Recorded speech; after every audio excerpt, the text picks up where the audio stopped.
নমস্কার, আমি সুস্মিতা। আপনারা দেখছেন সুস্মিতা সিম্পল কুকিং চ্যানেল। আজকের রেসিপি মটন রেজালা। এই মটন রেজালা আমরা রেস্টুরেন্টে কিনে খাই, বাড়িতে কত সহজে কম উপকরণ দিয়ে বানানো যায় সেটাই আজকে করে দেখাবো।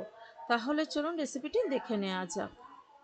প্রথমে একটা বাটিতে আমি 600 গ্রাম মতন খাসির মাংস পরিষ্কার করে ধুয়ে জল ঝরিয়ে নিয়েছি। পিসগুলো রেখেছি, খুব বড়ও না একদম ছোটও না, চর্বি সমেত মাঝারি সাইজের। এবার রান্না করার জন্য কড়াই নিয়ে নিয়েছি। প্রথমে বেরেস্তা বানিয়ে নেব। তার জন্য দুটো বড় সাইজের পেঁয়াজ আমি জিরি করে কেটে নিয়ে খুলে নিয়েছি। এবার তেল ভালো করে গরম করে নিয়েছি, ওই তেলের মধ্যে পেঁয়াজটা দিয়ে দেব। যেহেতু বেরেস্তা বানাবো ওই জন্য তেলের তাপ হাইতেই রাখতে হবে, লোতে করা যাবে না, তাহলে লোতে করলে পেঁয়াজ থেকে জল বেরিয়ে যাবে আর বেরেস্তাটা হতে অনেকটা সময় নেবে। ভালো করে নাড়াচাড়া করে আমি বেরেস্তা বানানো অবধি অপেক্ষা করব, যাতে পেঁয়াজটা ভালো করে লাল হয়ে আসে। দেখুন হালকা কালারটা চেঞ্জ হতে আরম্ভ করে দিয়েছে, পেঁয়াজটা কতটা হালকা হয়ে গেছে। ভাজতে ভাজতে দেখুন কালারটাও চেঞ্জ হয়ে গেছে। এর থেকে আর বেশি আমি লাল করব না, বেরেস্তাটা হয়ে গেছে। এবার তেল থেকে আমি ঝাঁঝরির সাহায্যে বেরেস্তাটা তুলে নেব, যাতে ঝাঁঝরি থেকে তেলটা কড়াইতে পড়ে যায় আর বেরেস্তাটা ঝাঁঝরির ওপরে থাকে। একটা হাতা দিয়ে আস্তে আস্তে পেঁয়াজের বেরেস্তাটা তুলে নেব। এবার একটা পেস্ট বানাবো। তার জন্য মিক্সিং বাটি নিয়ে নিয়েছি, বাটির মধ্যে দিয়ে দেব ছোট এক বাটি টক দই। তার সাথে দিয়ে দেবো যে বেরেস্তাটা আমি ঠান্ডা করে রেখেছিলাম, সেই বেরেস্তাটা দিয়ে দিলাম।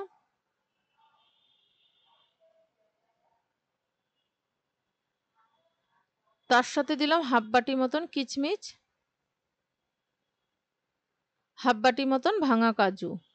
সব কিছু দেওয়া হয়ে গেছে। এবার যে টক দইয়ের বাটি ধুয়ে যেহেতু মিহি পেস্ট বানাবো, ওর জন্য সামান্য একটু জল দিয়ে দিলাম। জল দিয়ে ঢাকা বন্ধ করে আমি মিহি পেস্ট বানিয়ে নেব।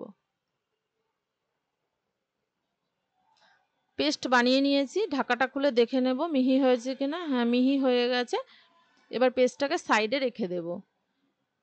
এবার ইন্ডাকশনে কড়াই গরম করে নিয়েছি ভালো করে। যেই তেলের মধ্যে আমি বেরেস্তা বানিয়েছিলাম সেই তেলেই রান্নাটা করব। রেজালা একটু তেল বেশি লাগে।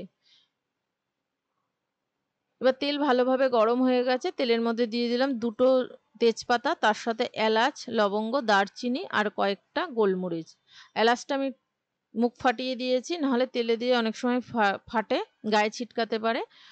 ফোড়ন তেলে দেওয়ার সঙ্গে সঙ্গে কয়েক সেকেন্ড নাড়াচাড়া করে ভেজে নেব। তেলের তাপ আমি এই টাইমে বাড়ানোই আছে।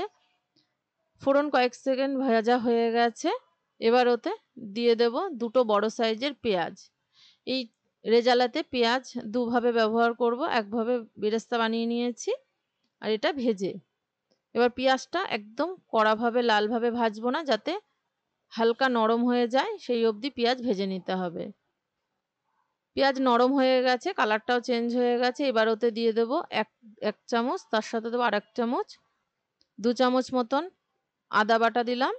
তার সাথে দিয়ে দেব 2 চামচ রসুন বাটা। যেহেতু 600 মাংস সেই অনুযায়ী মশলা দেব। 2 চামচ মতন রসুন বাটা দিয়ে দিলাম। আদা রসুন পেঁয়াজের সাথে ভালো করে ভেজে নেব, যতক্ষণ না আদা রসুনের একটা কাঁচা গন্ধ না যাওয়া অবধি আমি ভেজে নেব।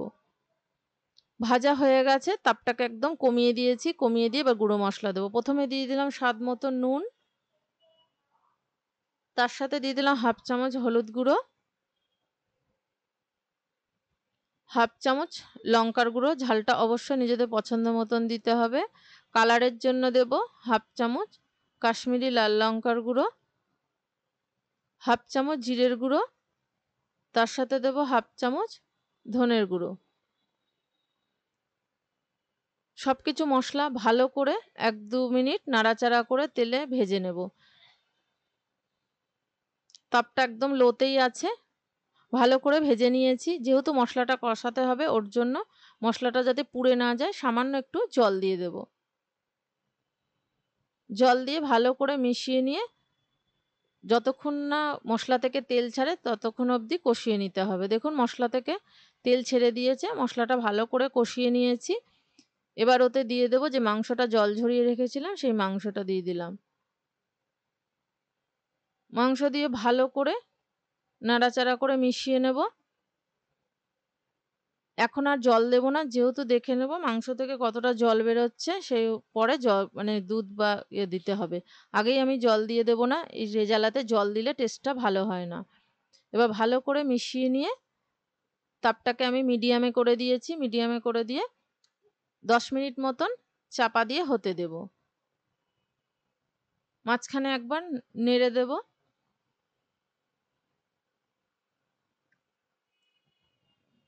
10 মিনিট পর ফিরে এসে মাঝখানে আমি দুবার নেড়ে দিয়েছিলাম। চাপাটা খুলে দেখে নেব কতটা জল বেরিয়েছে। দেখুন মাংস থেকে কতটা জল বেরিয়ে গেছে, যেহেতু চাপা দিয়ে রান্না করেছিলাম। ভালো করে আবারও নাড়াচাড়া করে মিশিয়ে নেব।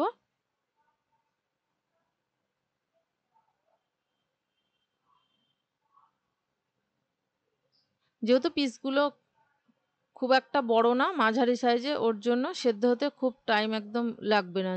এমনিও খাসির মাংস একটু টাইম লাগে। এবার ওতে দিয়ে দেবো সেদ্ধ হওয়ার জন্য দুধ। আমি বড় 1 কাপ মতন লিকুইড দুধ দিয়ে দিলাম। 1 কাপ লিকুইড দুধ দিয়ে দেখে নেব আর লাগবে কিনা।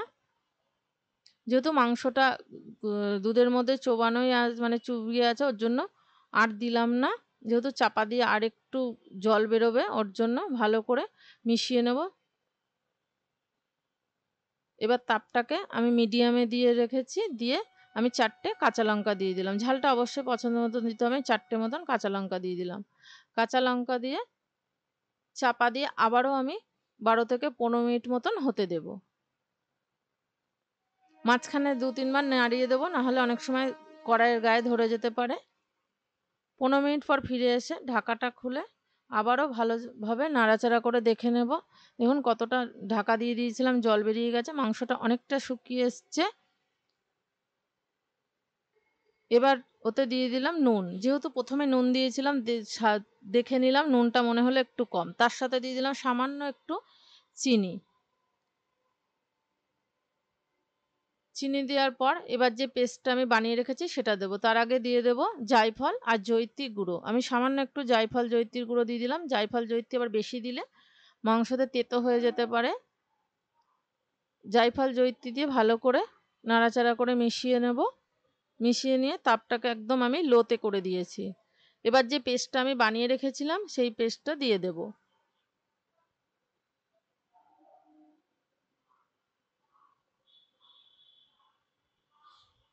এই বাটাটা দিলে মাংসের স্বাদটা খুব রেজালাতে এই বাটাটা দিতেই হয়। বাটাটা দিয়ে দিয়েছি, দিয়ে ভালো করে নাড়াচাড়া করে মিশিয়ে দেবো। তাপ আমি একদম লোতে করে দিয়েছি, যেহেতু বাদাম দেওয়া আছে, টক দই দেওয়া আছে। বাদামে কড়াইয়ের গায়ে ধরে যেতে পারে, ধরে গেলে আবার মাংসটা টেস্ট ভালো হবে না। ভালো করে মিশিয়ে দিলাম।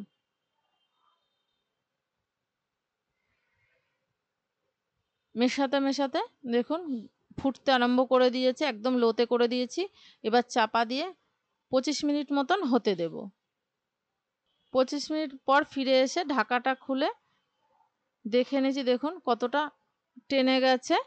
এর থেকে আর বেশি আমি ঘন করব না, রেজালা একটু ঘন ঘনই ভালো লাগে। দেখে নেব যে গলেছে কিনা। দেখে নিয়েছি মাংস গলে গেছে। মাঝখানে আমি 3-4 বার নেড়ে দিয়েছিলাম, নাহলে যেহেতু বাদাম আছে কড়াইয়ের গায়ে ধরে যেতে পারে। দেখুন কালারটা কতটা সুন্দর এসছে। এবার নামানোর আগে ওতে দিয়ে দেব 1 চামচ ঘি, তার সাথে দিয়ে দেব গুঁড়ো গরম মশলা